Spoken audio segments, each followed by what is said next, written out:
প্রিয় দর্শক, আজকে আমরা চলে আসছি আশাশুনি উপজেলার বড়দাল ইউনিয়নের ফখরাবাদ গ্রামে।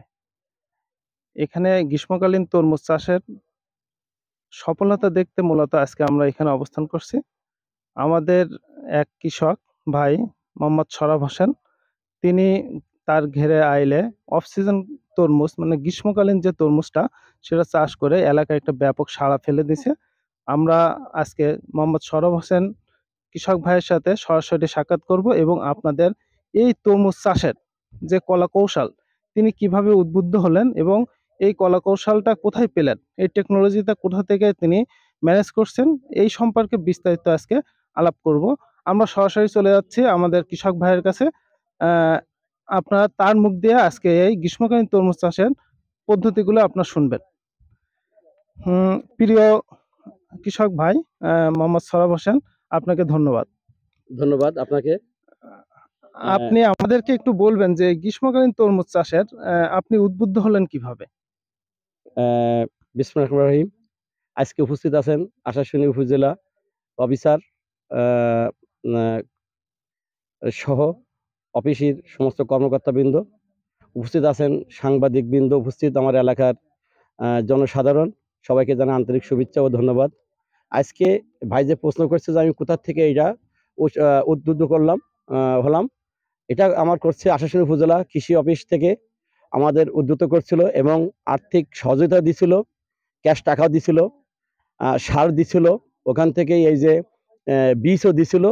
সার্বিক দিক থেকে ওনাদের তত্ত্বাবধানে আমি শুধু ম্যান এখানে আমার ঘের এটা, কিন্তু সার্বিক সহযোগিতা আমাদের আশাশুনি উপজেলা কৃষি কর্মকর্তাদের এবং মাঠ পর্যায়ে যে আমাদের সুপারভাইজার ছিল দেফাক দাদা, ওনাদেরকে দিয়ে সবকিছু করা। যাই হোক, আমি এই তরমুজ চাষে আমি সফলতা অর্জন করছি, আমি পেরেছি আমি মনে করি।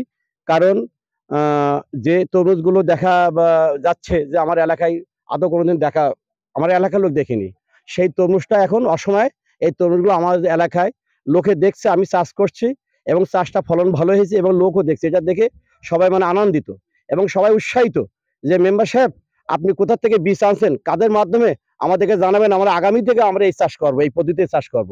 আমি তখন ওদেরকে বললাম যে আপনারা আমাদের আশাশুনি কৃষি অফিসে যোগাযোগ করেন, ওনাদের মাধ্যমে সবকিছু, কারণ ওনারা বীজ দিয়েছেন, টাকা দিয়েছেন, সার দিয়েছেন এবং ফিল্ডে এসে কিভাবে রোপণ করতে হয় ওনারা আমাদের হাতে করে দেখাই দিয়ে গেছে। এবং চারা রোপণের পরেও যখন এক দুহাত হয়েছে তখন ওরা গাছের ডোকগুলো কিভাবে কাটলে উপকৃত হয়, ফসল ভালো হয়, সেটা ওরা করে দিয়েছেন।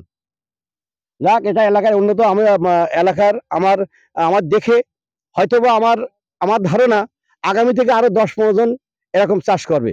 তা আমার বক্তব্য হলো এটা, আমাদের কৃষক আমরা যদি এই চাষ করে অসময়ে ফসল অন্য সময় বিক্রি করলে 20 টাকা 15 টাকা, এখন আমরা বিক্রি করছি 40 টাকা 50 টাকা, তাহলে এটা আমাদের উদ্যোগ হতে, এটা আমাদের মুনাফা, এটা আমাদের অর্থনীতিতে সচ্ছল হবে। তা আমি ধন্যবাদ জানাই, আবারও ধন্যবাদ জানাই আমার 4 নম্বর ওয়ার্ডের ফখরাবাদ বড়জাল 5 নম্বর বড়জাল ইউনিয়ন 4 নম্বর ওয়ার্ড ফখরাবাদ গ্রামের পক্ষ থেকে আমি আমার কৃষি অফিসার আশাশুনি কৃষি অফিসের কর্মকর্তাদের আবারকে ধন্যবাদ জানাই। ধন্যবাদ। আরেকটা প্রশ্ন যে আপনার এখানে কতটা মাদা আপনি মানে কেন দিয়েছেন তরমুজের ক্ষেত্রে?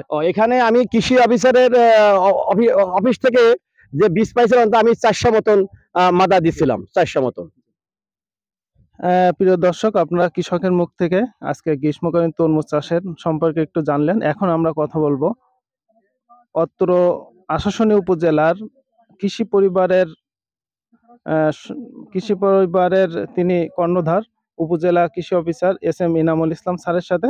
তিনি আপনাদের গ্রীষ্মকালীন তরমুজ চাষ সম্পর্কে বিস্তারিত, তার চাষাবাদ পদ্ধতি সম্পর্কে বিস্তারিত আলোকপাত করবেন। আমরা সরাসরি আমাদের চলে যাচ্ছি কৃষিবিদ SM ইনামুল ইসলাম স্যারের কাছে।